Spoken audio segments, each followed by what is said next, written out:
Lecturing used to be very interactive. It doesn't appear to be that way now. Students seem to view it as a way of getting a whole lot of information. And I think what they're missing out on is that communication. And so if we can use these other technologies that then allow us, when we are in the classroom, to have that communication or dialogue, that is really, really useful. What they then do is put any images that they take in the lab of biological specimens.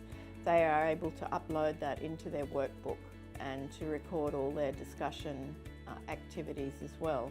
And then later on in the semester, they submit various responses from that work for assessment. But it's getting them to stay on target week by week and not just view doing their work in time to get assessment in.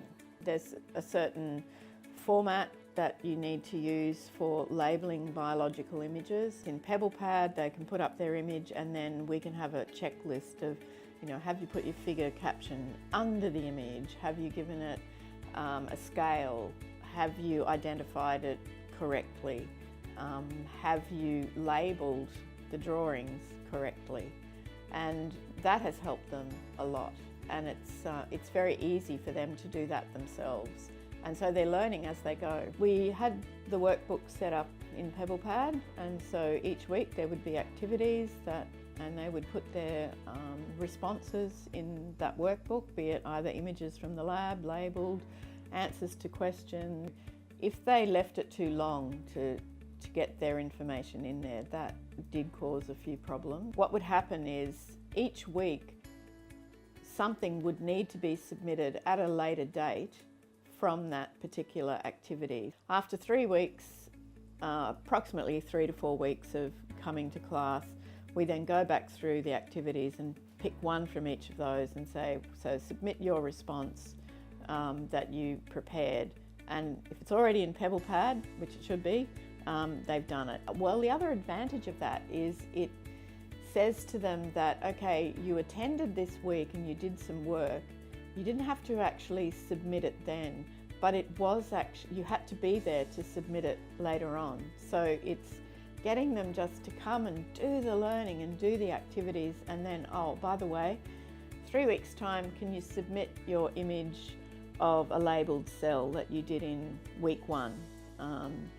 But you had to have actually been there to do it. So it's getting them to think that, have it, because they often say, I haven't got any assessment this week. You sort of do, you're going to submit it later. Some of them are a bit slow. We wanted them to do it every week, and we then sort of gave them 2 weeks. But if they left it too long, the quality of what they were putting up diminished, because they had to recall something from a few weeks earlier. It's basically organising your notes, and maybe it's something that we assume students do, and maybe it's an incorrect assumption. So providing some sort of framework around keeping them organised is probably a good thing. What we want to guard against is giving them the impression that this is the sum total of their academic life or academic content. It's not. It goes back to the same question, will this be on the exam?